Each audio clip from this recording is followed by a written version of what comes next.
This is where we take the most complex source material, legal briefs, new regulations, research papers, and pull out the insights you need to be informed fast.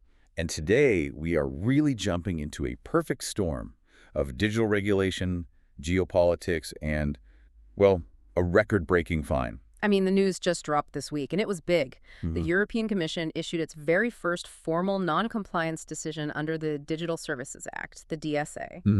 And they slapped a truly landmark fine of 120 million on X, the platform we all used to know as Twitter. And for the EU, this was a huge moment. This was their new global rulebook proving it really has teeth. It absolutely was. So our mission for you today is pretty straightforward. First, we need to understand what that 120 million penalty actually covers, because it's not just one fine. No, it's three separate, very specific violations. Exactly. Then we have to zoom out and look at the DSA itself.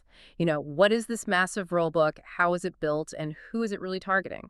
And finally, and this is maybe the most important part, we have to connect this fine, which seems very technical, to the much larger, high-stakes geopolitical game being played. Right. The critique that this decision, as big as it is, still kind of avoids the biggest systemic risk of them all: platform algorithms being used for political influence. It's a phenomenal moment in digital policy, really. And to get the weight of that fine, we have to start with the foundations. The DSA. I mean, it's officially Regulation 2020-2065, but it's probably the most ambitious digital governance law anywhere in the world right now. Okay, so let's unpack that. Where did the EU even get the authority or, the appetite to create something this powerful? Well, it's been a slow burn, really, ever since the internet got serious. The DSA was proposed to replace the old e-commerce directive from the year 2000. From 2000, wow. Yeah. And that directive, I mean, frankly, it was written in the dial-up modem era. It was just completely ill-equipped to handle the scale and the speed of modern illegal content and disinformation. So the old rules were just obsolete. But what made the DSA so urgent right now? Two things, really. Obsolescence, like you said, and just chaos. Without a unified EU rulebook, individual countries started panicking and making their own laws. Ah, like Germany's NetzDG. I remember that. Exactly. The NetzDG was famously strict, demanding platforms take down content within hours. And that created this patchwork, a total regulatory nightmare for any platform trying to operate across 27 different countries. So the DSA was about modernizing the rules and, maybe more importantly, harmonizing that chaos. That was the core purpose, creating one consistent standard for all of Europe. And who feels the sharpest edge of this new unified law? The ones with the most power and the biggest reach. The EU created a new category, very large online platforms, or VLOPs. And very large online search engines, the VLOSEs. Right. And these are defined as any platform with over 45 million monthly active users in the EU. It's a rough metric, but it's about 10% of the EU's population. And we're not just talking about the usual suspects here. Absolutely not. I mean, sure, it includes X, Facebook, Google Search, but the list also catches huge e-commerce sites like Amazon Store, big content libraries like Wikipedia, and even adult services like Pornhub and fast fashion sites like Temu. If you hit that user number, you're in. Which is why this fine is so significant. The threat of not complying is, well, it's existential for these companies. And that is entirely by design. The EU wants to make sure platforms with turnover in the hundreds of billions actually listen. The DSA allows for fines up to 6% of a company's global annual turnover. 6% of global, not just their European revenue. Not just EU, worldwide. And if they drag their feet on fixing the problem, the Commission can add on daily penalties of up to 5% of their average daily worldwide turnover. That really frames the environment, doesn't it? This 120 million penalty is less about the money itself and more about the warning of what could happen next. And it also tells us something about their enforcement strategy. So far, in the first year of the DSA, we've seen a lot more coercion, big fines, binding orders than soft persuasion or dialogue. So they're establishing credibility first. The Commission wants to make it very clear, very quickly, that this law is serious and it is not negotiable. Okay, let's get into the specifics of what X actually did wrong. That 120 million wasn't just one big lump sum, right? It was broken down. That's right. The decision separates the fine based on three core failures, all related to transparency and design. So let's start with the biggest piece of that pie. The 45 million fine for, and I'm quoting here, deceptive design of the blue checkmark. This is a classic example of the DSA trying to regulate digital trust. The Commission's finding was that X deceives its users by selling that verified blue checkmark status. Without actually verifying their identity behind the account. Exactly. They are basically selling the appearance of verification, that little badge of credibility, without doing any of the underlying work. So the problem isn't charging a fee, it's the misrepresentation. It's the platform falsely claiming verification when, none actually happened. That's it. And the Commission sees the consequences severe. They call it a dark pattern that actively harms consumers.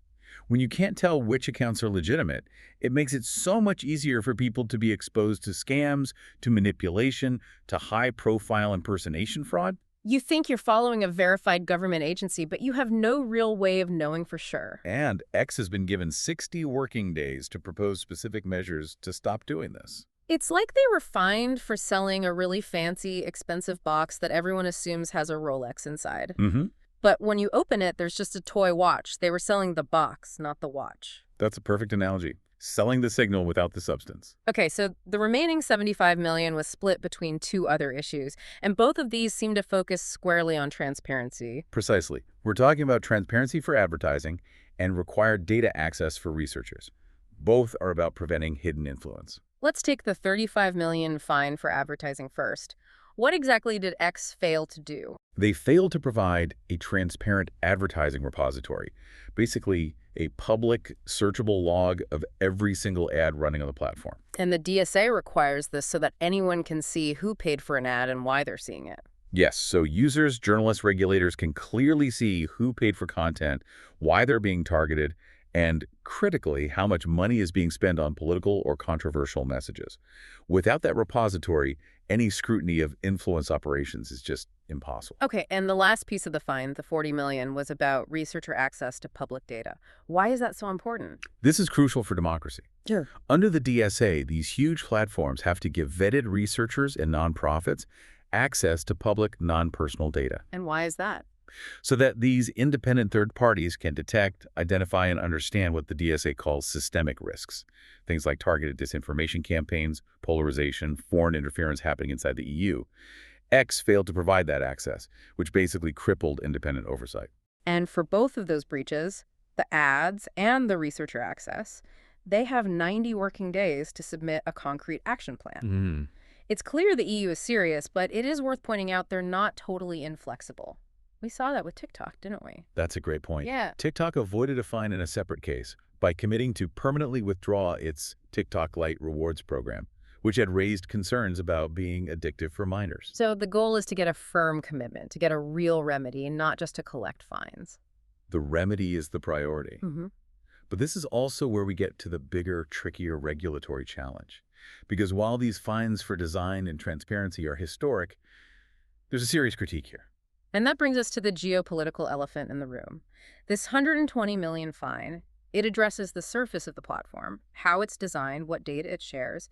But what's the core instrument of manipulation that regulators are still looking into? The algorithmic amplification of content. The critique is that this fine, while necessary, is not sufficient because it sidesteps the question of systemic risk under Article 34 of the DSA.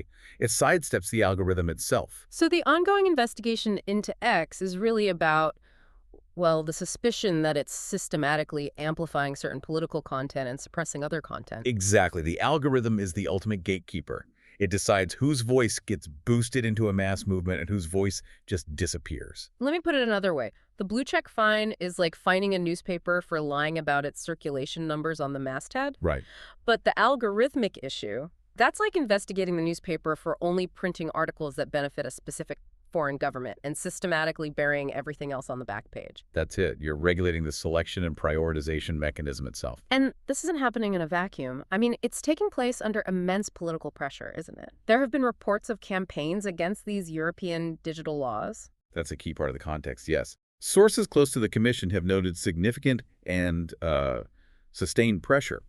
This includes coordinated lobbying by U.S. tech giants, public attacks by senior U.S. officials calling the DSA a threat to free speech, and even rhetorical trade threats. And the analysis of this geopolitical backdrop ties this platform power directly to, well, foreign policy goals aimed at Europe. Precisely.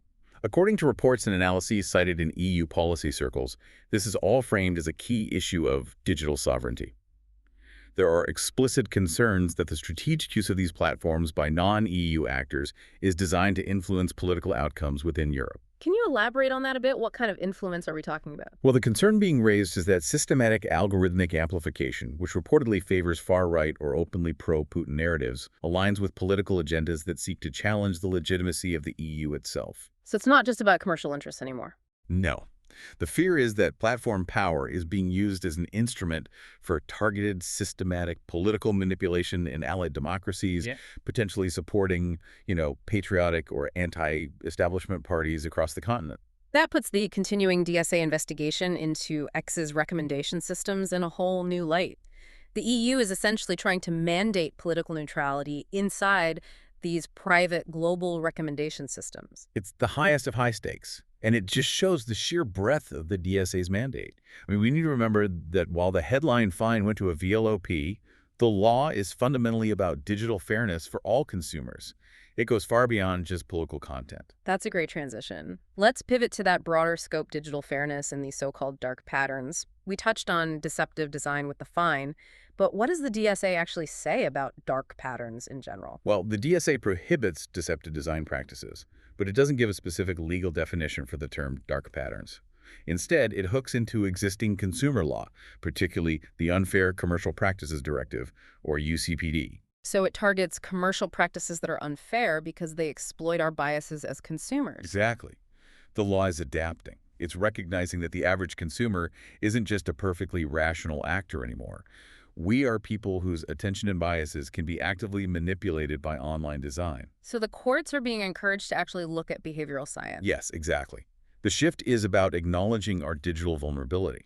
They're moving toward recognizing that these environments are engineered to exploit cognitive biases. So old standards of consumer attentiveness just don't work anymore. This shows up so clearly in one of the most frustrating parts of digital life, subscription traps.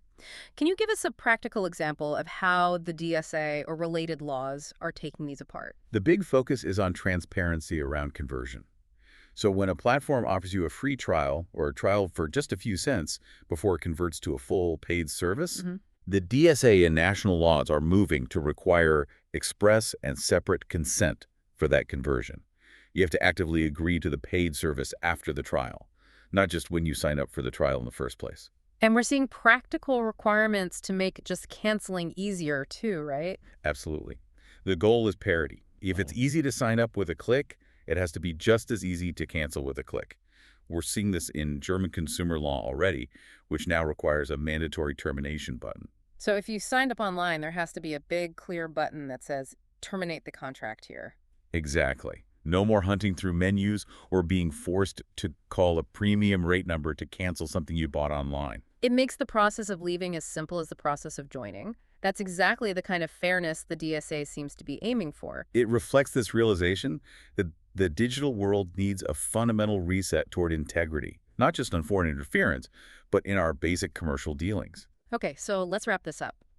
If we look back at this whole landscape we've covered, from the massive fine to the geopolitical context, what's the one core lesson you want our listeners to take away? The core lesson is that the era of platform self-regulation in Europe is officially over. The DSA is here, it's operational, and it is using its powerful financial leverage to enforce core rules about transparency in design. And at the same time, there's this much bigger, more complex investigation happening. Yes, an investigation into the power platforms hold over our democracies through their core technology, the algorithms themselves. Europe is moving past content moderation and into algorithmic accountability. And that regulation of content governance is really the ultimate test, isn't it? It's a distinction that's rooted in human rights law. The DSA's framework was really influenced by precedents from the European Court of Human Rights, like the Delphi ASV Estonia case. Those ECHR cases establish a crucial line. Platforms can be held liable for hosting clearly illegal content like hate speech or incitement, but their liability is severely limited when it comes to merely offensive but lawful comments. That's to protect freedom of expression. And that distinction is the bedrock of the DSA's whole effort to balance safety and speech. It is. But the Commission has also faced criticism for using vague, politically loaded terms like harmful content when it talks about platform behavior. So here's our final thought for you to consider. Given all this intense political pressure and the demands for platforms to be more accountable, how will the DSA ultimately maintain that crucial legal distinction between what is illegal and what is merely offensive but protected speech? And can that fundamental balance survive the intense pressure from powerful non-EU actors who claim the DSA is stifling liberty? That's a question of digital sovereignty we will all be watching very, very closely.